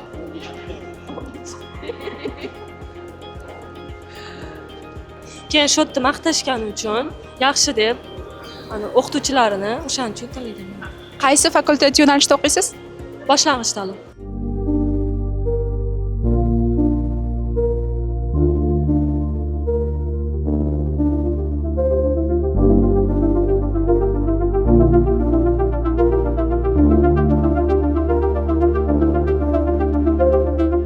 Do'stlar, hozir shu universitetning yotoqxonasiga keldik. Hozir bu yerdagi sharoitlar, joylashish tartibi haqida ozroq gaplashamiz. Assalomu alaykum. Assalomu alaykum, xush kelibsizlar. Men davolash va stomatologiya yo'nalishi rahbari o'rinbosari Shodiyeva Gulhayo bo'laman. talabalarni bu yerga joylashish tartibi qanaqa? Birinchi navbatda o'sha temir daftarga kirgan talabalarimiz yoki nogironligi bor talabalarimiz yoki moddiy jihatdan ozgina qiynalgan talabalarimiz birinchi navbatda yotoqxonamizdagi joylashtiriladi. Undan keyin qolgan talabalarimiz sekinlik bilan joylashtirib boriladi. O'zi bu yotoqxona qancha talabaga mo'ljallangan? Sig'imi qancha talaba qabul qila oladi? Hozirgi kunda universitetimiz yotoqxonasi 500 ga yaqin talabalarni o'z ichiga oladi va bemalol sig'dira oladi.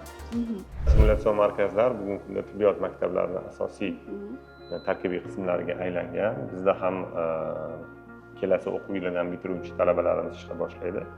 Ular o'zlarini o'rgangan klinik amaliyotlarni mustahkamlashlari uchun biz simulyatsiya jihozlarini yig'ib mana shunaqa markaz tashkil etganmiz. Mana hozir shulardan birini ko'rib turibsiz. Bu o'sha aynan travmatologiya, ortopediya sohasida ishlatiladigan, bo'g'imlar bilan ishlaganda ishlatiladigan maxsus simulyator hisoblanadi. Bunda talabalar kam invaziv operatsiya usullarini o'rganishadi. Aynan qorin bo'shlig'ida ishlash, chanoq bo'shlig'ida ishlash imkonlarini beruvchi o'sha simulyator hisoblanadi. Bu turdagi jarrohlik amaliyotlari laparoskopik operatsiyalar deb ataladi. Ilgarigi davrlarda esinglarda bo'lsa, bitta operatsiyani amalga oshirish uchun qorin bo'shlig'ida katta kesma qilib ochib, qorin bo'shlig'ini ochishga va katta kesma qilishga, keyin uni yana qaytadan tikishga to'g'ri kelgan. Hozirgi kunda zamonaviy tibbiyotda mana shunaqangi laparoskop degan maxsus moslamalar ishlatila boshlanadi. Bunda demak uni o'zini bitta kichkina demak kirish teshikchasi bo'ladi. Mana shu teshikcha orqali kiriladi va monitorda siz jarayonni kuzatgan holda operatsiyani to'liq bajarishingiz mumkin bo'ladi. Ya'ni bitta kichkinagina kesma orqali kirib boriladi. Bu kam invaziv, ya'ni katta kesma ishlatilmagan holda kirish imkoniyatini beradi. Endi shu bilan birgalikda mana ko'ryapsiz, bu yerda 10 dan ortiq elementlar bor. Bir vaqtning o'zida bir qancha talaba ham bir simulyatorda ishlash imkoniyati bor va turli qorin bo'shlig'i va chanoq bo'shlig'ining turli sohalarida ishlash imkoniyati bor. Bir vaqtning o'zida demak 30 dan ortiq talaba bu markazda, bu xonada o'zlarining amaliyotlarini mustahkamlashlari mumkin bo'ladi. Qachonki mana shu simulyatorlarda amaliyot to'liq avtomatizm darajasigacha olib chiqilganidan keyingina ular shifokorlarni operatsiya jarayonlarini bevosita kuzatishi va assistentlik qilishlari mumkin. Lekin hali mustaqil faoliyatni, jarrohlik bo'yicha mustaqil faoliyatni boshlash uchun juda ham erta. Chunki jarrohlik bo'yicha mustaqil faoliyatni boshlash uchun bakalavr bosqichini tugatgandan keyin yana ma'lum o'sha jarrohlik yo'nalishi bo'yicha magistratura ta'limini ham olishlari kerak bo'ladi 3 yil va shundan keyingina jarroh mutaxassislikka ega bo'lgandan keyin bunday operatsiyalarni bajarishlari mumkin bo'ladi. Universitetni logosi tushirilgan har xil xudilar, futbolkalar, kepkalar, va har qanaqa aksessuarlar bor, keyin konstovarlar va snacklar, har xil shirinliklar. Bu yerda bo'lsa, talabalar o'tirish uchun juda ham balki chill zona aytish bo'yicha topdik, juda ham qiziq. Bu yerda menimcha ramyon, shunga o'xshash modellar tayyorlab yeyishadi. Umuman mana shunaqa qiziq joy, kichkinagina, shinamgina, nomi Cute Shop. Endi o'quv binosidan klinika binosiga o'tish yo'lagidamiz. Bu yo'lak orqali demak bemorlarimizni qabul qiladigan, kasallarni bevosita o'sha yotib davolanadigan va ambulator davolanadigan klinikamizga, ko'p tarmoqli klinikamizga o'tamiz. Mana shu yerdan demak kirib boramiz. Demak, Kimyo University Hospital klinikasi bu yerda ko'p profilli klinika bo'lganligi uchun juda ham ko'plab tor mutaxassisliklar bor. Shu bilan birgalikda demak ular bemorlarni qabul qiladi va tepada palatalarimiz joylashgan. Bu palatalarimizdagi o'rinlarimiz soni 200 koykaga ega. Va shu bilan birgalikda bizda demak o'sha jarrohlik faoliyatini amalga oshirish uchun 4 ta operatsiya xonamiz ham tashkil etilgan. Afsuski biz hozir bu kiyimda operatsiya xonalariga kira olmaymiz. Reanimatsiya va operatsiya xonalarimiz demak o'sha 3-chi, 4-chi, 5-chi qavatlarda joylashtirilgan. Bu klinikaga kelgan bemorlar demak turli xil kasalliklar bilan murojaat qilishadi. Ambulator kelib davolanib ketadigan bemorlar ham bor. Masalan, kundalik kelib o'zining davosini oladi, shifosini oladi va ketadi. Shu bilan birgalikda og'ir ahvoldagi kasallar bo'ladigan bo'lsa, ular demak davolanish uchun palatalarda davolanishadi Yana bir toifa bemorlarimiz, bular operatsiya qilinadigan bemorlar, operatsiyagacha, operatsiya jarayonida va operatsiyadan keyin reanimatsiyaga muhtoj bo'lgan bemorlarni, demak, o'zida maxsus reanimatsiya zallarida shifo topishadi, davolanishadi. Bu maxsus interaktiv anatomiya fanini o'qitishga mo'ljallangan stol hisoblanadi. Buni nomi anatomiya stoli deyiladi. Eng birinchilardan bo'lib bizni universitetimiz tibbiyot maktabiga olib kelingan bunday stolimiz. Bu stol demak endi real, demak murdalar tanasini o'rganish uchun mo'ljallangan. O'zi aslida qonunchilik bo'yicha hali to'laligicha murdalarni dars jarayonida foydalanishga imkoniyatimiz yo'q. Lekin bu yerda mana 5 ta murdalar tanlash imkoniyatimiz bor. Ular yoshiga va jinsiga qarab tanlash imkoniyatimiz bor. Bu insonlar o'zlarini tanalarini demak o'sha o'rganishlar, anatomik tadqiqotlar uchun ruxsat bergan, rozilik bergan insonlar hisoblanadi va bularni istagan birini biz tanlab, keyin mana shuni demak ochib ko'rishimiz mumkin bo'ladi. Anatomiya stolini yutuq tomoni shundaki, bu endi shu murdani olib, xuddi kompyuter tomografiyaga o'xshab kesib bo'laklarga kesib turib, tasvirlar olingan va o'sha tasvirlar keyin demak birlashtirilgan va real inson tanasiga maksimal yaqinlashtirilgan va shuning uchun buni ko'rganda va haqiqiy murdani ko'rganda bir-biridan katta farq bo'lmaydi.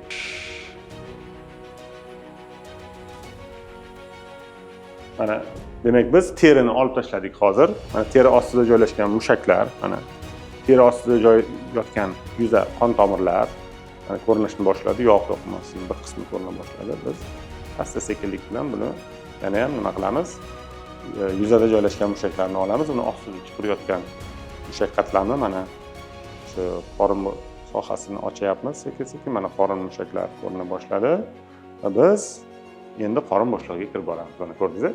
Demak, mana shu yerda ichaklar, mana jigar, me'da, boshqa a'zolar, ularni har xil tomondan ko'rish mumkin.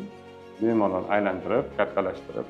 Mana endi biz hozir demak tanani kesmada o'rganyapmiz. Mana ko'rib turibsiz, buni kesgandan keyin shu etapma-etap kesib boramiz. Mana ko'ryapsizlar. Shu ichkarisiga kirish. Ya'ni biz hozir mana frontal sathda kesdik va a'zolarni ichkarisidan o'rganishimiz mumkin. Masalan, mana jigarni ko'rishimiz mumkin, ichaklar, me'da va ingichka, yo'g'oncha hammasini ko'rsak bo'ladi, o'rgansak bo'ladi. Ya'ni mana shunaqangi vositalar, bugungi kunda interaktiv vositalar anatomiya fanini yana ham chuqurroq o'rganish imkoniyatini beradi. Bu ham bir zamonaviy yondashuv anatomiya fanini o'qitishda. Chunki murda bilan ishlash imkoniyati cheklangandan keyin albatta uni alternativ variantlari paydo bo'lishi kerak. Bu eng yaxshi alternativalardan biri hisoblanadi. Tashviga kirib olgansiz.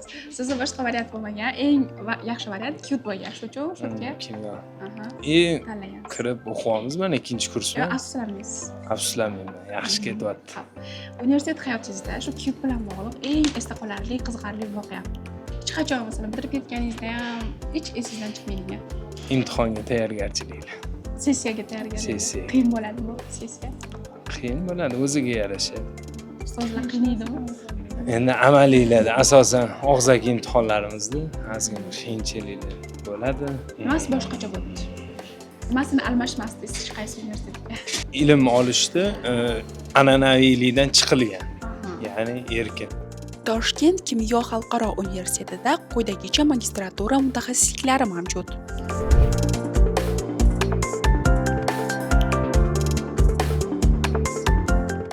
Abituriyentlarga eng muhim narsa bu universitetda kontrakt narxlari. QUTda kontrakt narxlari qanaqa? Hamyonbopmi, qimmatmi yoki yo'nalishlar bo'yicha farqlanadimi? Hozirgi kunda kontrakt narxlari yo'nalishga bog'liq. Bu misol qilib aytsak, sirtqi ta'lim yo'nalishlarida kontrakt narxi 10 milliondan boshlanadi. 10 milliondan 30 milliongacha kontrakt bizda belgilangan summalari yo'nalishga qarab o'zgaradi. Aytaylik, tibbiyot yo'nalishlari uchun 30 million, muhandislik yo'nalishlari uchun 20-25 million atrofida bo'lishi mumkin. Bu xususiy universitet bo'lishiga qaramasdan qo'shimcha stipendiyalar yoki grantlar bormi? Masalan, qanchadir foizda kontrakt miqdorini to'lab beradigan bo'lishi mumkin. Shuni tartibi qanaqa? Universitetda nomdor stipendiyalar va ta'sischilar granti dasturi mavjud. Bu imkoniyat juda zo'r imkoniyat deb bilaman, chunki o'zim ham 3 yil davomida grant, ya'ni ta'sischilar tomonidan har yil ajratiladigan grant sohasida o'qiganman. Bu grantimizni foizi 25 dan 100% gacha bo'lishi mumkin. Nomdor stipendiyalarga sal boshqacharoq tartib bor, ya'ni ular uchun ularni talabalarni tanqidiy fikrlash, aytaylik, til bo'yicha sertifikatlari bo'lsa, ularda nomdor grant, ya'ni 100% grant olish imkoniyati yuqori. Va ta'sischilar grantini aytadigan bo'lsak, bu ta'sischilar grantiga akademik baholar, ya'ni qisqa qilib aytganda baholar juda muhim va talabalarni universitet hayotida aktiv bo'lib qatnashishganini inobatga olinadi. Aytaylik, bu volontyorство bo'lishi mumkin yoki qanaqadir o'zligisini proyektlarni qilishgan bo'lishi mumkin. O'sha katta inobatga olinadi. Bu yili 280 dan ortiq grant va nomdor stipendiyalar talabalarimizga ajratildi. Har yildan yilga bu sonlar ko'payib bormoqda. Ular alohida bildirish kerakmi? Masalan, o'sha stipendiyalarni, grantlarni ular unga ajratish uchun yoki qanaqa? Tartibi qanaqa? Masalan, men shuni kirdim kontraktga, lekin xohlayapman qancha foizda grantga o'qishni yoki 100% gacha. Shuni masalan, dekanatgami yoki talabalar bilan ishlaydigan bo'limga bildirish kerak va ular yo'nalish ko'rsatadi, to'g'rimi? Ha, har yili bizni kuz oyida o'sha Telegram tarmoqlarimizda e'lon keladi. Shu yangi o'quv yo'nalishi uchun, yangi o'quv yili uchun grant va nomdor stipendiyalar uchun qabul ochildi deb, o'shanda talabalar o'zlarini portfoliolarini yig'ishadi. Ya'ni bu har xil jurnallarda chop etishgan statyalari bo'lishi mumkin, o'zlarining baholari, qanaqadir ishlari, qaysidir dasturlarda yoki katta-katta loyihalarda qatnashgan bo'lsa, ularning sertifikatlarini yig'ib portfolio qilib dekanatga topshirishadi va dekanat bu ma'lumotlarni yig'ib bizni o'sha o'zimizni komissiya ajratilgan immunial grant berish bo'yicha ularga taqdim etishadi va u komissiya bizda 2 haftadan 1 oygacha ko'rib chiqishadi va o'sha tartib bo'yicha, ya'ni Telegram kanallarda bularning jadvali chiqadi, kim qaysi studentga berildi va necha foizda berilganini bilish mumkin. Aha, tushunarli. Ha, va bundan tashqari bizning xorijiy hamkorlarimiz tomonidan grant ajratiladi. Bu aytaylik, talabamiz almashinuv dasturida ishtirok etmoqchi, xalqaro bo'limga kelib murojaat qiladi va biz unga grant o'qish, ya'ni tekinga mutlaq o'qish imkoniyatlarini beramiz. Bu degani talaba hamkor universitetda o'qiganda o'qish uchun kontrakt pulini to'lamaydi. Ya'ni bilet, aytaylik, agar viza xarajatlari bo'lsa, o'shalarga to'laydi, lekin o'qish, yashash joyi mutlaqo tekinga bo'ladi. Bu ham juda yaxshi imkoniyat menimcha talabalarimiz va abituriyentlarimiz uchun.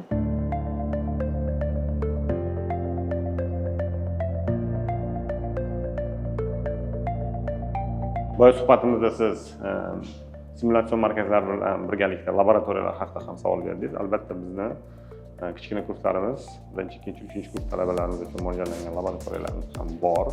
Shulardan birida hozir siz bilan turibmiz. Bu yaqinda o'sha tashkil etilgan bizni mikroskopiya laboratoriyamiz hisoblanadi.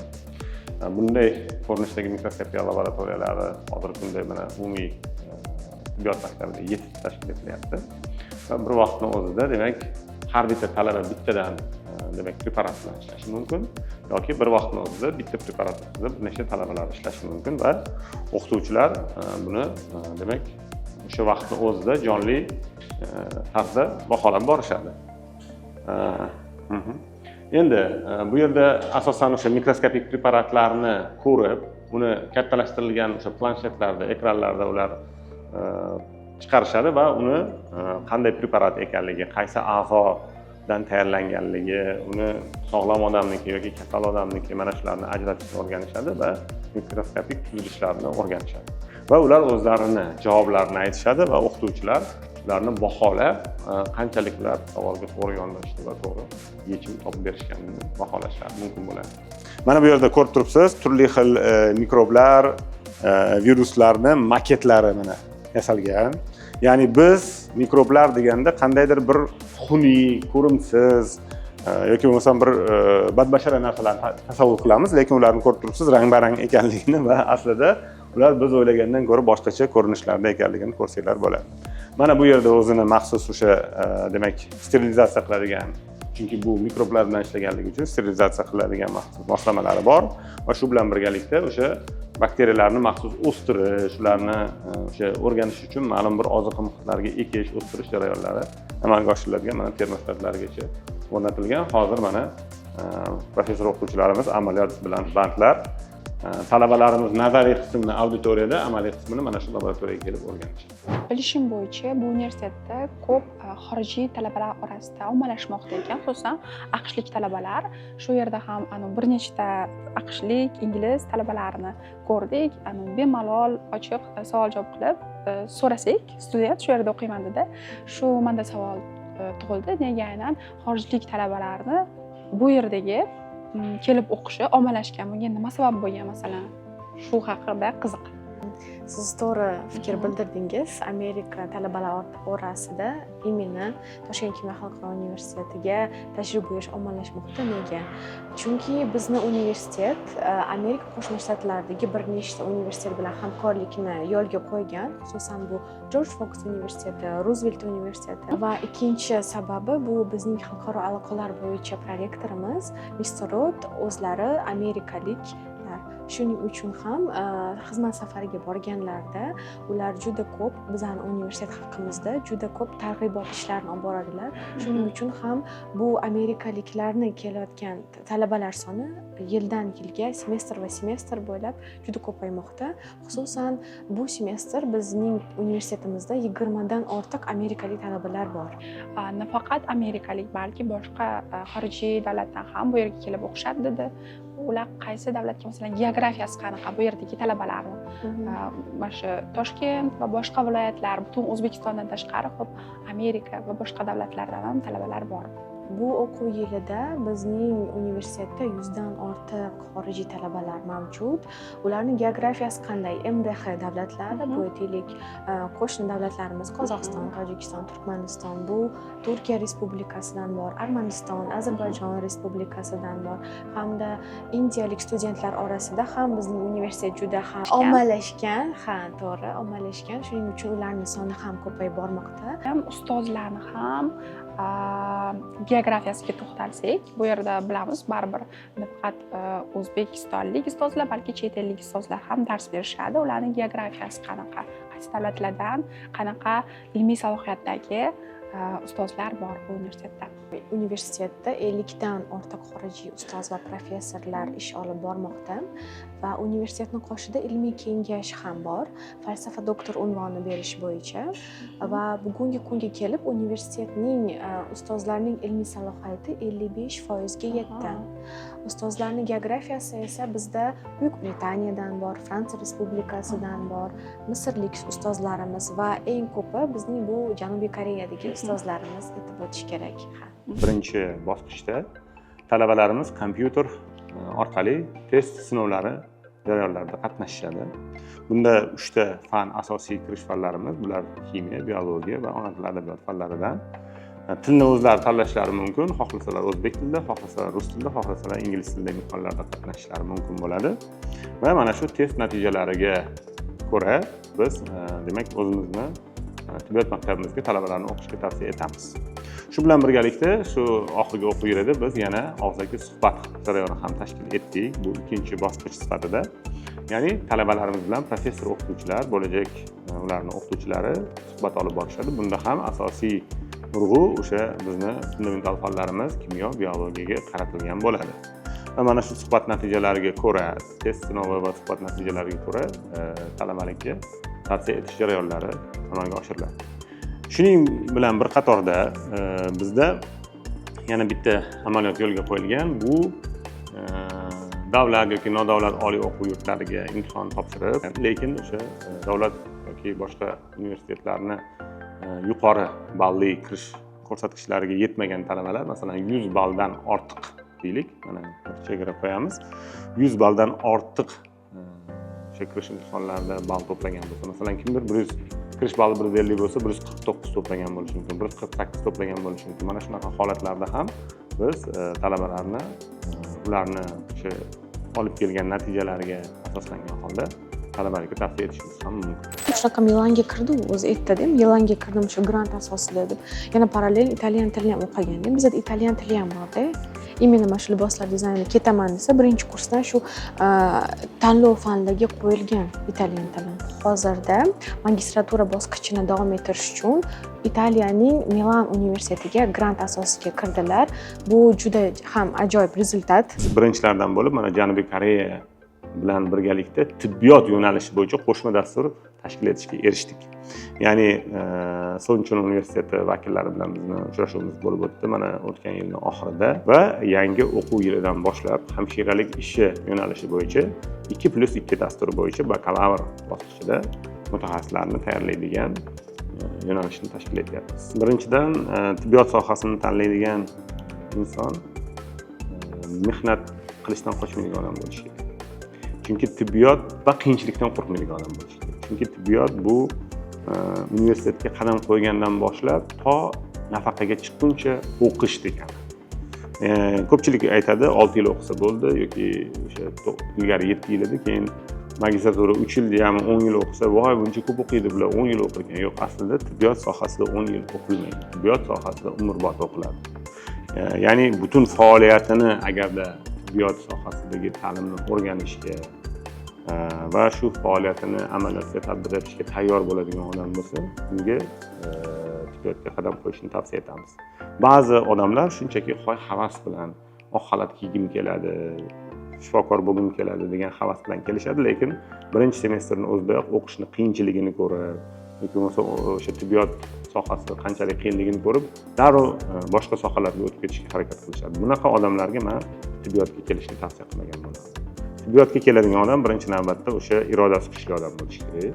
Ya'ni o'sha qiyinchiliklarga bardosh berishga tayyor va o'rganaman, oxirigacha boraman deb haligi o'zini oldiga qattiq maqsad qo'ygan bo'lishi kerak. Buni sinab ko'raman, qani o'zimni bir sinab ko'ray tibbiyotda, men o'xshata olaman yo'qmi degan odam shubhalandimi? Shubha paydo bo'ldimi, bu odam tibbiyotga kelmagan emas.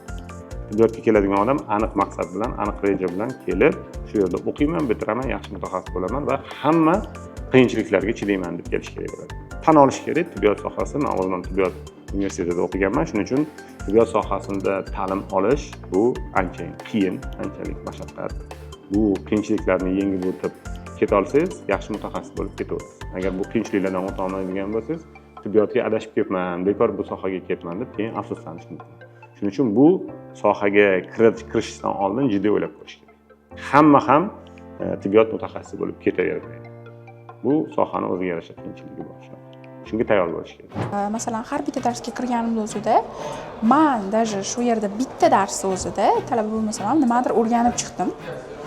Bu juda ham yaxshi natija, yaxshi taassurot menimcha. Bir kun QT talabasi bo'lish taassurotlari. Yana bu universitetda meni e'tiborimni tortgan bitta narsa, universitetda o'zini logosi. Har qayerda bor. Kirish darvozalarida, har bitta etajni devorlarida, har bitta xonada o'zini logosi bor. Даже anu detal joylarda kichkina masalan kofe budkasimi u или stul даже stulida xullas hammada xuddi mana bunaqa QT'ni emblemasi, logosi bor. Вот такой. Вот mana shunaqa. Qiziq fakt.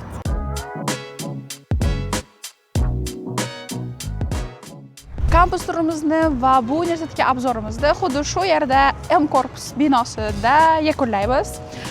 QT'ga bo'lgan bir kunlik meni student talaba hayotim tugadi. Taassurotlar juda ham ajoyib, ko'p sarguzashtlar bo'ldi, har xil fan darslariga kirib, qanchadir miqdorda bilim oldim, o'zimni qanaqadir talabadek his qildim, yana qaytib 2 yildan so'ng biroz adaptatsiya qiyin bo'ldi. Shunaqa taassurotlar, shu yerda obzorimiz o'z nihoyasiga yetdi. Agar sizga obzorimiz yoqqan bo'lsa, QT bilan bo'lgan, like bosing, komment yozing, fikrlaringizni yoqdimi, yoqmadimi, yana nimalarni bilishni xohlaysiz va keyingi obzorimiz qaysi universitet bilan bo'lsin. Bu haqida ham o'z takliflaringizni yozib qoldiring. Kanalimizga obuna bo'lishni unutmang va do'stlaringiz bilan ulashing. Keyingi obzorlarda ko'rishguncha xayr.